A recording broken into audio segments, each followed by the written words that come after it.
लक्ष्य का विरोधाभास। कान्हा शांतिवनम 30 अप्रैल 2019 पूज्य श्री रामचंद्र जी की 120वीं जयंती के अवसर पर पूज्य दाजी द्वारा किया गया यह मैसेज।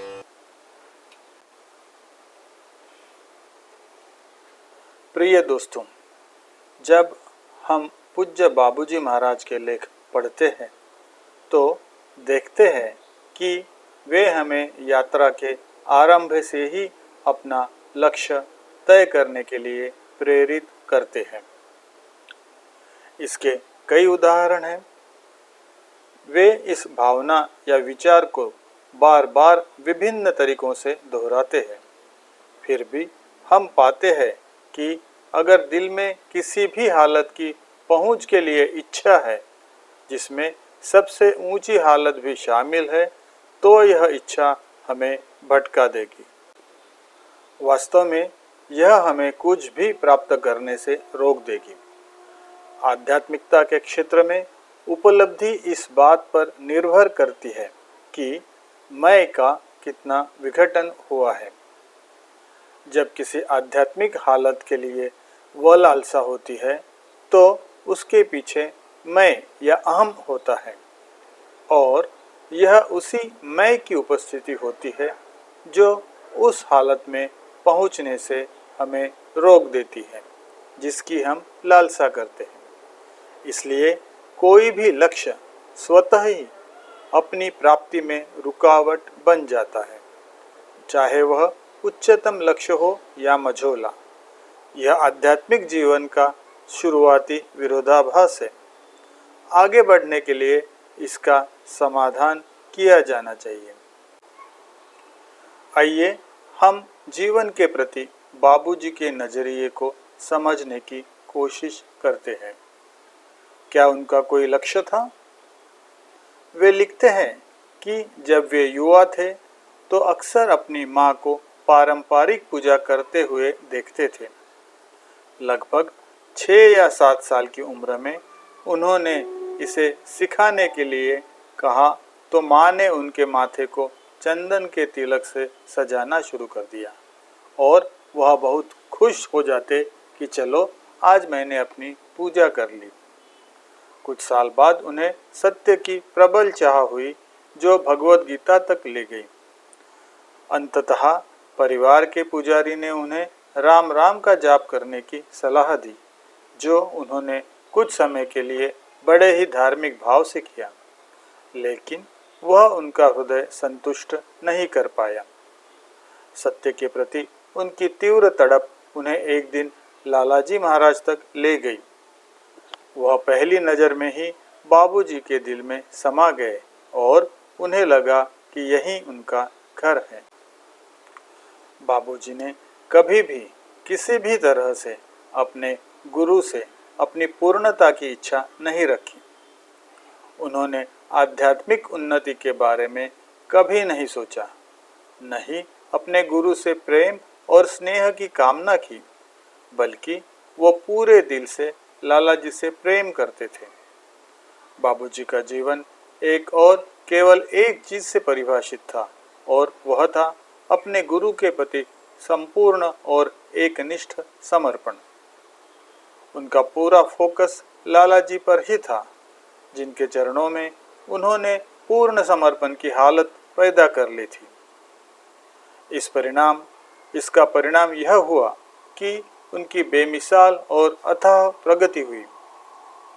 अक्सर यह गलत समझा जाता है कि लय होना ही उच्चतम हालत है जिसे प्राप्त करना संभव है, लेकिन बाबूजी के जीवन में हमें कुछ और ही परिलक्षित होता है। हम देखते हैं कि विलय से परे भी कुछ उपलब्धियां हैं, जैसे किसी गुरु के समान ही हो जाना, और हम यह भी देखते हैं कि इसके आगे भी जाना संभव है। गुरु के समान हो जाने के बाद की अवस्थाओं का वर्णन शब्दों में नहीं किया जा सकता।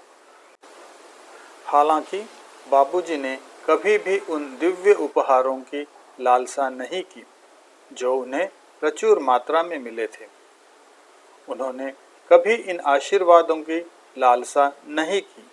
फिर भी लाला जी के प्रति उनकी श्रद्धा इतनी अधिक थी कि उन्होंने प्रत्येक स्तर और हालत में पूरी तरह महारत हासिल कर ली थी जो उन्हें लाला जी ने प्रदान की थी। उन्होंने अपने गुरु के प्रयासों को इस हद तक महत्व दिया कि वे उन्हें बेकार नहीं जाने दे सकते थे। इसलिए उन्होंने खुद पर बहुत मेहनत की। क्या लाला जी ने बाबूजी को कभी निर्देश दिया या उनसे अनुरोध किया कि वे समर्पण और निष्ठा के इस तरीके को अपनाएं? बाबूजी का अपने गुरु के प्रति रवैया स्वाभाविक रूप से उनके स्वयं के दिल में पैदा हुआ। बाद में स्वयं एक गुरु के रूप में बाबूजी का स्वभाव ऐसा था कि वे किसी से व्यक्तिगत भक्ति, समर्पण या निष्ठा का अनुरोध नहीं कर सके।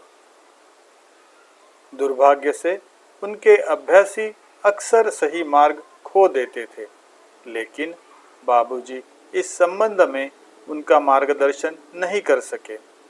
उनके हाथ उनके अबोध शिष्टाचार और विनम्रता के कारण बंधे हुए थे, जो उन्हें इस स्थिति में सीधे कुछ करने से रोकते थे। वे संक्षिप्त और अप्रत्यक्ष शब्दावली जैसे केंद्र, साक्षात्कार या ईश्वर के साथ पूर्ण ऐक्य का उपयोग करते हुए लक्ष्य को परिभाषित करते थे। एक अभ्यासी को लिखे अपने एक पत्र में बाबूजी ने सतत स्मरण के महत्व के बारे में लिखा था कि कैसे अभ्यासी को मानसिक रूप से और लगातार अपने गुरु के संपर्क में रहना चाहिए। शायद बाबूजी बहुत शर्मीले थे, इसलिए उन्होंने अपने इस अभ्यासी से कहा, यह सोचो कि मैं पूरे समय आप लोगों को याद कर रहा हूँ। हालांकि मनोवैज्ञानिक रूप से यह उल्टा है, मगर दोनों का एक ही उद्देश्य है। वह कभी भी इस तरह की बातें नहीं कर सकते थे जैसे मुझे अपना लक्ष्य बना लो। आखिर वे ऐसा भला कैसे कह सकते थे? वे तो स्वयं महसूस ही नहीं करते थे कि उनका कोई वजूद भी है। हालांकि मिशन की प्रार्थना के शब्द काफी स्पष्ट है। हे नाथ, तू ही मनुष्य जीवन का वास्तविक ध्येय है। हम अपनी इच्छाओं के गुलाम हैं जो हमारी उन्नति में बाधक है। तू ही एकमात्र ईश्वर एवं शक्ति है जो हमें उस लक्ष्य तक ले चल सकता है। इन पंक्तियों की उत्पत्ति बाबूजी के साथ नहीं हुई थी। स्वामी विवेकानंद ने उन्हें बोलकर ये लाइनें लिखाई थी। उच्च आदेशों के तहत उन्होंने इन्हें लिपिबद्ध किया था। कभी कभी लोग बाबूजी से पूछते थे कि यह गुरु मास्टर कौन है जिसका उल्लेख प्रार्थना में है। बाबूजी का त्वरित उत्तर था, यह ईश्वर ही है जो सच्चा गुरु है। लेकिन अगर प्रार्थना ईश्वर को संबोधित है तो वाक्य को क्यों दोहराए? तू ही एकमात्र ईश्वर एवं शक्ति है जो हमें उस लक्ष्य तक ले चल सकता है। यह तर्क विचार करने योग्य है और हर व्यक्ति को इस पर अपना निष्कर्ष निकालना होगा। प्रार्थना की पहली पंक्ति यह नहीं बताती है कि गुरु को एक लक्ष्य के रूप में लेने का क्या अर्थ है। हम इस विचार से क्या निष्कर्ष निकाल सकते हैं? क्या इसका मतलब यह है कि हमें उनके साथ लयावस्था प्राप्त करने की कोशिश करनी चाहिए? क्या हमें उनके समान बनने का प्रयास करना चाहिए? इस तरह के तरीकों का मतलब होगा कि हम प्रार्थना का गलत अर्थ निकाल रहे हैं और फिर हमें यह अपनी राह से हटा देगा। लयावस्था की प्राप्ति का अनुरोध अपने आप में एक अत्यंत दुष्कर आग्रह है। इस तरह की अवस्था उपहार स्वरूप मालिक अभ्यासियों को स्वयं देते हैं। तो उस स्थिति में यह मेरा लक्ष्य कैसे हो सकता है? इस तरह के विचार को पोषित करने के लिए केवल एक ऐसी स्थिति पैदा होगी जहां मैं अपने गुरु की भावनाओं को अपने पक्ष में करने का प्रयास करूंगा, यानी स्वयं को नुकसान पहुंचाने का काम। इसके अलावा विलय की हालत प्राप्त करने के लिए मेरी इच्छा इसे प्राप्त करने से ही रोक देती है, क्योंकि यह केवल इस इच्छा के आधार पर अहम को मजबूत करेगी। इसी प्रकार हम देखते हैं कि बाबूजी लक्ष्य के प्रति तीव्र लालसा और तड़प पैदा करने की जोरदार सिफारिश करते हैं। वह किस प्रकार की तड़प के बारे में बात कर रहे हैं? तड़प के कई स्तर हैं। सबसे निम्नतम प्रकार की तड़प हमें वहां नहीं ले जाएगी जहां हम जाना चाहते हैं, चाहे वह कितनी भी तीव्र क्यों न हो। उदाहरण के लिए, जिस तरह की तड़प अपने प्रिय को याद करने से पैदा होती है, वह उस स्थिति से काफी अलग होती है जिसमें आप केवल अपने प्रियतम के प्रति तड़प रखते हैं। जरा सोचिए, यदि आपके प्रियतम हर वक्त आपसे कुछ पाने की कोशिश में लगे रहे तो? उत्कृष्ट किस्म की तड़प गुरु की भौतिक उपस्थिति के लिए किसी लालसा को स्वीकार नहीं करती है। अपने एक सहयोगी को एक पत्र में बाबूजी लिखते हैं, वास्तव में गुरु का स्वरूप ईश्वर नहीं है, बल्कि इसके पीछे दिव्यता है। इसलिए मैंने इस दिव्यता को अपने आप को सौंपा है, उसके भौतिक अस्तित्व को नहीं। लेकिन तब वे यह भी कहते हैं, यदि आप अपने विचार में गुरु के पूरे स्वरूप को देखते हैं तो दिव्यता पीछे रह जाएगी। यहाँ बाबूजी गुरु के भौतिक स्वरूप को देखने की अनुशंसा नहीं कर रहे हैं, और यह नहीं कभी अपना दृष्टिकोण था। दर्शन केवल आंतरिक स्तर पर होता है, और ध्यान ही एकमात्र ऐसी हालत है जिसमें गुरु से कभी भी मुलाकात हो सकती। इस भावना के साथ बाबूजी ने ध्यान की अपनी पद्धति अपनाई, जिसे लालाजी ने कभी उनके लिए निर्धारित नहीं किया, लेकिन जिसकी उन्होंने मौन रूप से सराहना की। उन्होंने लालाजी के भौतिक स्वरूप पर स्वतः इस विचार के साथ ध्यान किया कि वे परम से जुड़े हैं। बाबूजी बाद में कहते हैं, यह सिर्फ मेरे लिए ही था। उनका इरादा किसी भी तरह से अभ्यासियों पर दबाव बनाने का नहीं था। किसी के जीवन में व्यक्तिगत रूप से खुद को शामिल करना उनके स्वभाव में नहीं था। इसलिए वह इस तरह के मामलों में सीधे सामने नहीं आते थे। उनका प्रत्यक्ष होना भी बेकार होता, क्योंकि जब तक कोई शिष्य अपने लिए मार्ग नहीं देख सकता, तब तक इस तरह के मार्गदर्शन का प्रतिरोध किया जाएगा। जबकि यदि शिष्य सत्य को देख सकता है तो उसे कहने की आवश्यकता नहीं है। सबसे पवित्र ज्ञान हमेशा ऐसा ही होता है। यह स्वाभाविक रूप से भीतर से आना चाहिए। कहावत है, कोई भी बंदर को पहाड़ चढ़ाना नहीं सिखा सकता है। केवल अभ्यास ही हमें प्राकृतिक तरीके से बिना किसी रुकावट या प्रतिरोध के सही तरीके तक ले जा सकता है। यह प्रतिरोध पैदा नहीं करता, क्योंकि यह हमारे भीतर से आता है, बजाय किसी बाहरी स्रोत के। अक्सर यह हमें ऐसा कोई ज्ञान भी नहीं देता जिससे हम सहमत नहीं हो सकते हैं, बल्कि यह हमें सही भाव या दृष्टिकोण पैदा करता है। यह हमारे वास्तविक अखलाक या चरित्र के कारण होता है, जो उत्तरोत्तर प्रकाश में आता है, जो कि हमारे रवैये को दर्शाता है। बाबूजी द्वारा दी गई विधियां, ध्यान, सफाई और प्रार्थना अद्वितीय है। हालांकि पूरी दुनिया ध्यान के बारे में बातें करती है, लेकिन ध्यान की सही अवस्था लाने में लगभग सभी तरीके कम पड़ जाते हैं। कुछ लोगों को एक साथ घंटों, कई दिनों के साथ साथ महीनों ध्यान लगाने से संतुष्टि मिल सकती है। वे खुद पर गर्व कर सकते हैं कि वे कितनी देर तक बैठ सकते हैं या कब तक एकांत में रह सकते हैं। हालांकि वास्तव में विशिष्ट ध्यानमय अवस्था जो अवर्णनीय है, उनकी पहुंच से परे है। बार बार यौगिक प्राणाहुति प्राप्त करने से हम इन अवस्थाओं में लगभग तुरंत जाने में सक्षम हो जाते हैं। यह दुनिया को बाबूजी का उपहार है, जिसके बारे में हम लोगों को जागरूक करना चाहते हैं। ध्यान की स्थिति में हम गहराई में डूब जाते हैं।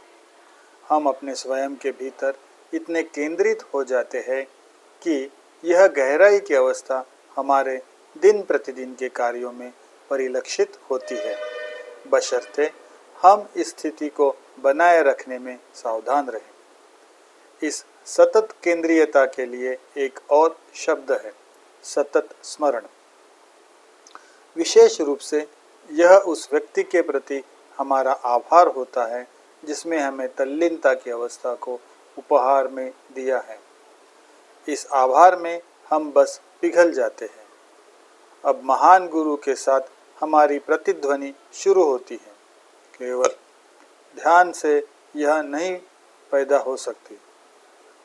सफाई के बिना छापे और इच्छाएं दिल में बनी रहेगी और हमारे ध्यान को आकर्षित करेगी, यानी बाहर की ओर ले जाएंगी। एक अभेद्य परत बन जाएगी जो हमें भीतर गहराई में जाने से रोक देगी। हम में से अधिकांश यह समझते हैं कि सफाई के अभ्यास से संस्कार या छापे निकल जाते हैं, परंतु इन संस्कारों के निकलने का परिणाम क्या होता है? हमें रिक्तता उपहार स्वरूप मिली है जो संस्कारों को हटाने से उत्पन्न होती है। अतः हल्की और हल्की अवस्थाओं का व्यक्त होना शुरू हो जाता है, क्योंकि हम अपने नए व्यक्तित्व की रचना बिना किसी आवरण के करते हैं। यह नई अवस्था कम से कम का अधिक से अधिक का प्रतीक है। शून्यता, नथिंगनेस शब्द को और बेहतर तरीके से समझा जा सकता है जब हम इसे दो भागों में विभाजित करते हैं। नथिंगनेस, जहाँ हर एक चीज की अनुपस्थिति हो, किसी भी चीज के लिए कोई इच्छा न बची हो, कोई भी चीज आपको अपने केंद्रित ध्यान की परिस्थिति में से नहीं खींच सकती है। बेशक इससे हमें सांसारिक गतिविधियों को छोड़ना नहीं पड़ेगा, बल्कि हम उन्हें और भी बेहतर तरीके से कर पाएंगे। जैसे सफाई के बिना ध्यान अपर्याप्त है, वैसे ही ध्यान के बिना सफाई के अपने ही परिणाम होंगे। ध्यान द्वारा निर्मित तल्लीनता की अवस्था के बिना सफाई से उत्पन्न आंतरिक खालीपन केवल ज़्यादा से ज़्यादा चीज़ों को आकर्षित करेगा, जिसका अर्थ है छापे जो भविष्य की इच्छाओं के लिए बीज बन जाती है। शून्यता का लाभ उतना ही अधिक होगा जितना कि व्यक्तित्व में स्वयं की अनुपस्थिति का पर्दा और जब्त करने की ताकत होगी। जैसे कि मालिक, जिनका व्यक्तिगत स्तर पर पूर्ण करने के लिए कोई भी स्वार्थपरक उद्देश्य नहीं होता। इस रिक्तता या शून्यता की अवस्था की पराकाष्ठा है मैं की पूर्ण अनुपस्थिति, जहाँ आपका अपने लिए कोई वजूद नहीं है। यही शरणागति है। शरणागति की इस सुंदर स्थिति के लिए सबसे निकटतम चीज है समर्पण। आध्यात्मिकता के क्षेत्र में शुरुआत करने वालों के लिए आत्मसमर्पण शब्द अक्सर चिंता का कारण बनता है, क्योंकि हम इसे हार शब्द के साथ जोड़ते हैं। केवल यह एहसास ही है कि मैं अपनी बहुत प्यारी माँ के संरक्षण में हूँ, आनंद देता है। ऐसा ही स्थिति एक भक्त को आनंद देती है जब वह शरणागति की स्थिति में पहुंच जाता है। बाबूजी ने कहा है कि मृत्यु से पहले ही आपका मरना मुक्ति का मार्ग है। यह कोई डरने की बात नहीं है। आपने कुछ भी नहीं खोया है। वास्तव में आपको एक भक्त के रूप में सबसे बड़ा आशीर्वाद मिला है, जो स्वयं गुरु का अपना दिल है। इसके आगे कुछ भी नहीं है। अब गुरु और शिष्य दोनों एक दूसरे की याद में रहते हैं। शिष्य ने गुरु के चरणों में शरणागति ले ली है और गुरु ने शिष्य को पूर्णतया स्वीकार कर लिया है। यह पारस्परिक है। शरणागति वास्तविक होनी चाहिए। यह आपका अखलाक होना चाहिए, आपका वास्तविक चरित्र, आपका सार होना चाहिए। यदि यह कृत्रिम है तो आप मालिक को अपने से दूर जाते हुए पाएंगे, क्योंकि आपकी शरणागति के विपरीत उद्देश्य है। चाहे आप मुक्ति की तलाश में हो या केंद्रीय क्षेत्र में प्रवेश करना चाह रहे हो, बेहतर होगा कि ऐसी इच्छाओं के साथ गुरु से संपर्क न करें, तब तक जब तक कि आप इन्हें हटाने के लिए उनसे प्रार्थना न कर रहे हो। बेशक गुरु हमें मुक्ति या केंद्रीय क्षेत्र से वंचित नहीं करना चाहते। इसके बजाय वे चाहते हैं कि हम उनसे अधिक ऊंचाइयों पर चढ़े और फिर उसे हासिल करने में कामयाब रहे। फिर भी यह सब अच्छा है जो इस रिश्ते की पवित्रता से आता है, जिसे हमें किसी भी अन्य लक्ष्य की कीमत पर बनाए रखना चाहिए। बाबूजी अक्सर लोगों के कुछ पाने की इच्छा से मजबूर थे। बहुत ही सरलता से उन्होंने कई लोगों को केंद्रीय क्षेत्र में रखा, जो वहां सामान्य प्रक्रिया के माध्यम से नहीं पहुंचे होंगे। अफसोस की बात है कि परिणाम अस्थायी थे। वे लंबे समय तक वहां नहीं रह सकते थे, क्योंकि वे उस आयाम की अद्वितीय सूक्ष्मता के साथ प्रतिध्वनित होने में असमर्थ थे। नतीजतन वे गिर गए। जब वे लोग जिन्हें ज्ञात था कि वे केंद्रीय क्षेत्र में पहुंच चुके हैं, नीचे फिसलने लगे। उन्होंने मालिक और मार्ग के बारे में बुरा भला कहा। क्या प्रकृति ऐसे व्यक्तियों को माफ करेगी? बाबूजी के समय में बिना शर्त के अभ्यास करने वाले लोग दुर्लभ थे। उनकी डायरियों में हमें ऐसे उदाहरण मिलते हैं जहां लाला जी इस पर टिप्पणी करते हैं। दिनांक 18 अगस्त 1944 श्रद्धेय लाला जी कहते हैं, यह स्वयं को भक्त और उन्हें भक्ति की वस्तु के रूप में समझने के लिए मानवीय शिष्टाचार है। लोग इस स्थिति को भूल जाते हैं और ईश्वर को अपनी सेवा के लिए एक साधन के रूप में मानते हैं। यह देवताओं और गुरु के मामलों में भी लागू होता है। दिनांक 23 अगस्त 1944 श्रद्धेय लाला जी, कुछ ऐसे हैं जो आपके लिए इच्छुक होंगे और उनका कोई स्वार्थपूर्ण उद्देश्य नहीं होगा। भौतिक लाभ या आध्यात्मिक प्रगति के लिए उद्देश्यों की प्राप्ति के लिए अभ्यास करना शुरुआत में स्वीकार्य हो सकता है, लेकिन हमें खुद को जल्द से जल्द इस तरह के सभी विचारों से दूर रहने और सच्चा अभ्यासी बनने के लिए पीड़ा उठानी चाहिए। अभ्यास का सामान्य अर्थ है प्रैक्टिस, हालांकि यह साधना से अलग है। साधना एक विशिष्ट उद्देश्य के साथ की जाती है, जैसे मुक्ति या कोई अन्य हालत, या साध्य यानी उपलब्धि, या ध्येय यानी लक्ष्य जिसे साधक प्राप्त करना चाहता है। अभ्यास साधना के विपरीत होता है, जिसके अंत की कोई निश्चित सीमा नहीं है। निष्काम कर्म यानी कि इच्छा रहित कर्म की भावना में हम अपने अभ्यास के परिणामों का निर्णय अपने मालिकों को समर्पित कर देते हैं।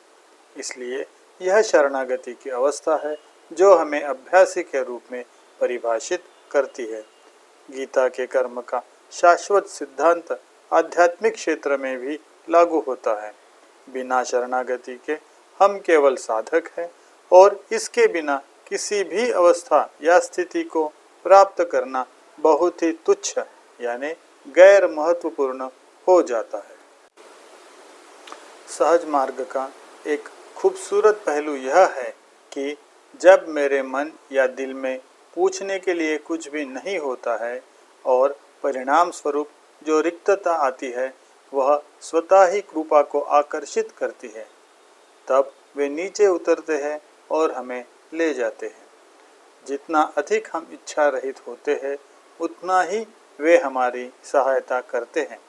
हालांकि हमने बार बार सुना है, जब हम पंचभूता ने पंचतत्व में पहुंच जाते हैं और पिंड प्रदेश को पार कर लेते हैं, तब हमें मुक्ति का आश्वासन मिल जाता है।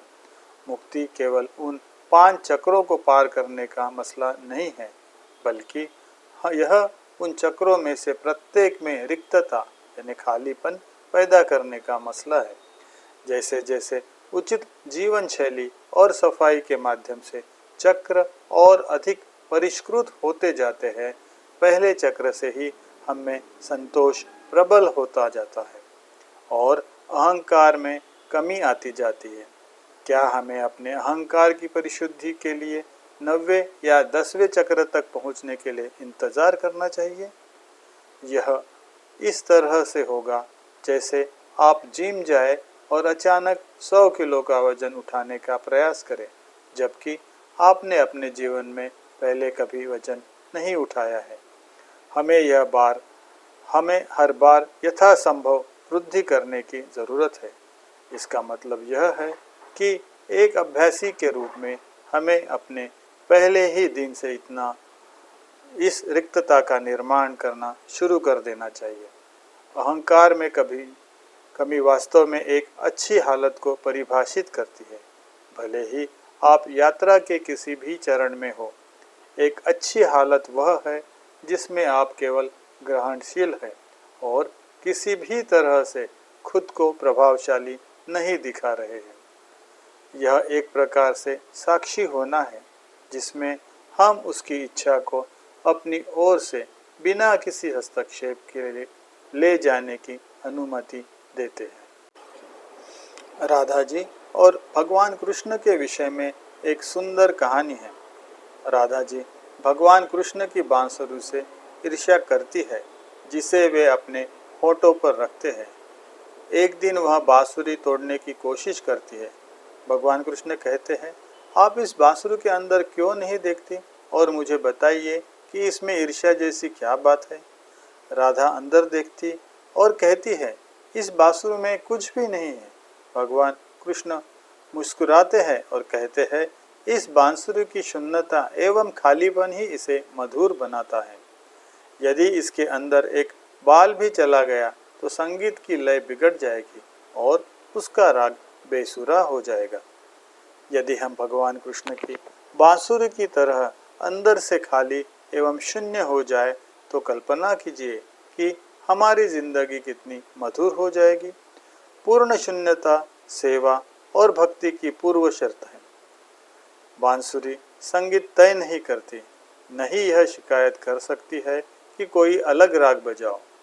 यह तो मालिक ही है जो संगीत तय करते हैं। मालिक ही तय करते हैं कि इस साधन से किस तरह का संगीत निकालना है। क्या एक साधन वास्तव में सेवा कर सकता है? नहीं, बांसुरी खुद ही नहीं बज सकती है। यह कुछ नहीं दे सकती अपनी उपलब्धता के अलावा। जो भी धुन बज रही है वह उसकी ग्रहणशीलता है। यह उपलब्धता कई रूप ले सकती है। इसका अर्थ यह नहीं है कि हम अपने से कोई प्रयास न करें और अपने मालिक का इंतजार करें कि वही हमें सिखाने आएंगे। बजाय इसके हम अपने दिलों में उतरने वाली सूक्ष्मता के लिए खुले, खाली और ग्रहणशील बने रहें। यह हमारे निर्देश है जो कभी कभी व्यक्तिगत रूप से गुरु के माध्यम से आते हैं। अन्य समय में संकेत हमारे आसपास होते हैं। ज़्यादातर वे भीतर से उभरते हैं। सारे मामलों में यह हृदय ही है जो कि मालिक की उपस्थिति को इन संकेत में से पहचानता है, चाहे वे भीतर से आए हो या बाहर से। हमारा एक ही काम है, अपने अंदर शून्यता उत्पन्न करना।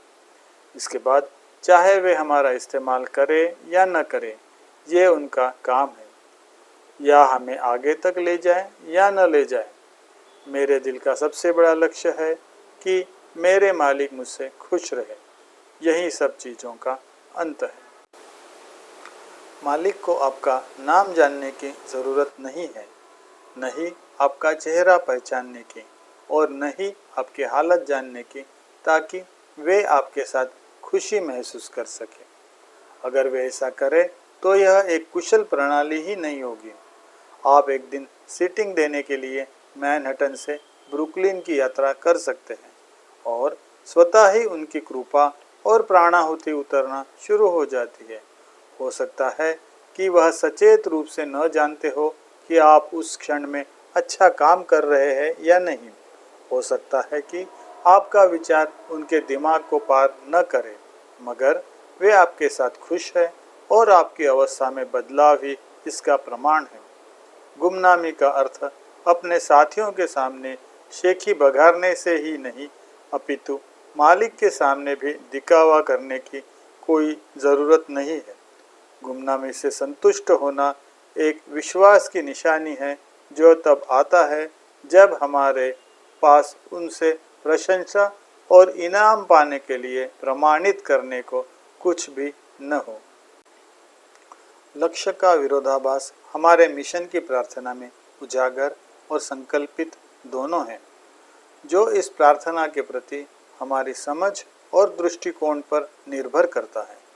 प्रार्थना में असीमितता होती है, लेकिन इसे एक ही नज़र में देखने का तरीका यह है कि हमारा लक्ष्य क्या है, और यह भी कि उस लक्ष्य को पाने की हमारी बहुत इच्छा है, जो हमारी उन्नति या प्राप्ति के लिए रुकावट बनती है। हे नाथ, तू ही मनुष्य जीवन का वास्तविक ध्येय है। हम अपनी इच्छाओं के गुलाम हैं, जो हमारी उन्नति में बाधक है। अब एक विरोधाभास के साथ तीसरी पंक्ति हमें बचाती है। तू ही एकमात्र ईश्वर एवं शक्ति है, जो हमें उस लक्ष्य तक ले चल सकता है। इस पंक्ति का अर्थ क्या है? शायद इसका अर्थ है कि हमें उपलब्धि के बारे में भूल जाना चाहिए, क्योंकि इस खेल में केवल एक ही खिलाड़ी है। एक कृतज्ञ हृदय के लिए लक्ष्य का क्या उपयोग है, जो कुछ भी हासिल करने की कोशिश नहीं कर रहा है। हमारे दिल से इसे स्वीकार करने के बाद केवल आभार ही शेष रहता है। सार रूप में जब हम ध्यान की इस प्रणाली से जुड़ते हैं, कई बार अचानक अलग अलग लक्ष्यों से शुरू करते हैं, या कभी कभी बिना लक्ष्यों के। जैसे ही अधिक से अधिक ध्यान करते हैं, हम उन हालात से प्रेम करने लगते हैं जिससे गुजरते हैं। हम उनका आनंद लेना शुरू कर देते हैं और उनकी सराहना करते हुए उच्च स्थितियों के लिए तड़पना शुरू कर देते हैं। कुछ बिंदुओं के बाद यह भी विदा ले लेती है। हम में से अधिकांश लोग बिना सचेत जागरूकता के जो कुछ हो रहा है उससे बेखबर होके उच्च लोगों में जाने लगते हैं। अंततः समुद्र में गिरने वाली पानी की बूंद की तरह मैं भी सागर हूँ, यह दावा करने के लिए कोई बूंद नहीं बची है। एक अभ्यासी आखिरकार घर पहुँच जाता है, बिना दीवारों का घर। विरोधाभास पार हो जाता है। जब हम समुद्र में गिरने वाली पानी की बूंद का वर्णन करते हैं, तब हम विलय की व्याख्या करने में भी सक्षम हैं, लेकिन समानता से संबंधित जो स्तर है उनके बारे में बताना बहुत मुश्किल है। तर्क के द्वारा कोई भी साधक इस तरह की समानता का वर्णन नहीं कर सकता। केवल एक गुरु ही है ये चीज़ें बता सकते हैं। 22 जुलाई 1944। पूज्य लालाजी महाराज ने कहा, अगर रामचंद्र का रग रेशा चीर कर देखा जाए और चीज़ों की आँख मौजूद हो तो उसमें मेरी पूरी ताकत का दर्शन होगा। आइए हम अपनी प्रार्थना अपने महान मालिक को अर्पित करें कि हम जल्द ही अपने इसी जीवन में ऐसे मुकाम पर पहुंच सके, प्यार और सम्मान के साथ। कमलेश पटेल, कान्हा शांतिवनम, 30 अप्रैल 2019, पूज्य श्री रामचंद्र जी की 120 की जयंती के अवसर पर।